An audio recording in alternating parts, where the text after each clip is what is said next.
ក្រុមមេស៊ូបងប្អូនដល់គ្នាសូមស្វាគមន៍មកកាន់វីដេអូខ្ញុំសាជាថ្មីនៅក្នុងคลิปវីដេអូនេះដែរខ្ញុំនឹងចែកម្លែកបងប្អូនពីសុខភាពគឺខ្ញុំលើកពីអត្ថប្រយោជន៍នៃផ្លែកញ្ចប់ឬក៏គេហៅមួយទៀតគឺផ្លែស្នែងក្របីតែបងប្អូនគួរតែដឹងណាពាក់ព័ន្ធជាមួយនឹងផ្លែកញ្ចប់ឬក៏ជាហៅផ្លែមួយទៀតគឺស្នែងក្របីនេះគឺជាផ្លែឈើ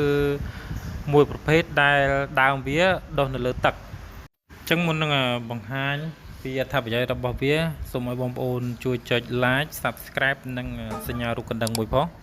ដើម្បីទទួលបានវីដេអូថ្មីពីខ្ញុំបន្តទៀតណាលើកក្រោយណាអញ្ចឹងអរគុណច្រើនបងប្អូនពាក់ព័ន្ធជាមួយនឹងអត្ថប្រយោជន៍របស់វាគឺផ្លែនេះគឺវាគ្មានកូលេស្តេរ៉ុលទេហើយវាមានជាតិខ្លាញ់នឹងទាបបាទហើយវាផ្ទុកនៅជាតិសរសៃជំនួយប្រព័ន្ធរំលាយអាហារហើយវាសម្បូរទៅដោយជាតិដែកការពារការស្លេកស្លាំងនិងខ្វះឈាមហើយក៏វាមានជាតិកាល់ស្យូមជាតិផាស្វ័រជំនួយទៅដល់ឆ្អឹងឲ្យបានរឹងមាំហើយវាមានផ្ទុកនៅម៉ាញ៉េស្យូមម៉ង់កាណេសជំនួយទៅដល់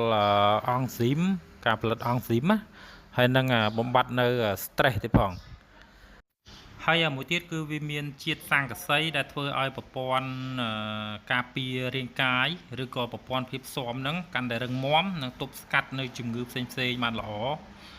ហើយវាសម្បូរទៅដោយជាតិប៉ូតាស្យូមជំនួយទៅដល់សុខភាពបេះដូងសរសៃឈាមនិងកាត់បន្ថយនៅសម្ពាធឈាមហើយវាជួយបណ្ដេញនៅជាតិពុលប្រឆាំងនឹងការរលាកទប់ស្កាត់ការកកើតឡើងនៃជំងឺកោសិកាមហារីកវាជួយផ្ទុកនៅសារធាតុអ៊ីយ៉ូតណាបាទវាមានផ្ទុកនៅសារធាតុអ៊ីយ៉ូតជួយទប់ស្កាត់ជំងឺបកកនិងជំងឺតាក់ទងទៅនឹងក្រពីងតេរ៉ូអ៊ីតជាច្រើនមុខផ្សេងទៀតណាហើយវាក៏វាមានផ្ទុកនៅវីតាមីន B ជួយបំបត្តិនៅ stress កាត់បន្ថយភាពតានតឹងនិងអស់កម្លាំងជាពិសេសគឺផ្ដល់នូវថាមពលទៅដល់រាងកាយរបស់យើងណាហើយក៏វាមានផ្ទុកនៅវីតាមីន C បាទវាជួយធ្វើឲ្យប្រព័ន្ធភាពស៊ាំនឹងកាន់តែរឹងមាំទប់ស្កាត់ជំងឺផ្សេងព្រមទាំងជំនួយទៅដល់សរសៃសក់និងកញ្ចក់បាទធ្វើឲ្យសរសៃសក់និងកញ្ចក់នឹងរឹងមាំថែមទាំងជំនួយទៅដល់ស្បែកទៀតផងបងប្អូន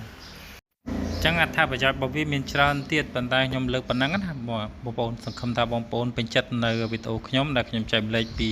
អត្ថប្រយោជន៍នៃផ្លែកញ្ចប់ឬក៏ផ្លែស្នែងក្របីហ្នឹងណាចឹងអរគុណច្រើនបងប្អូនយើងជួបគ្នានៅវីដេអូក្រោយបន្តទៀតបាទ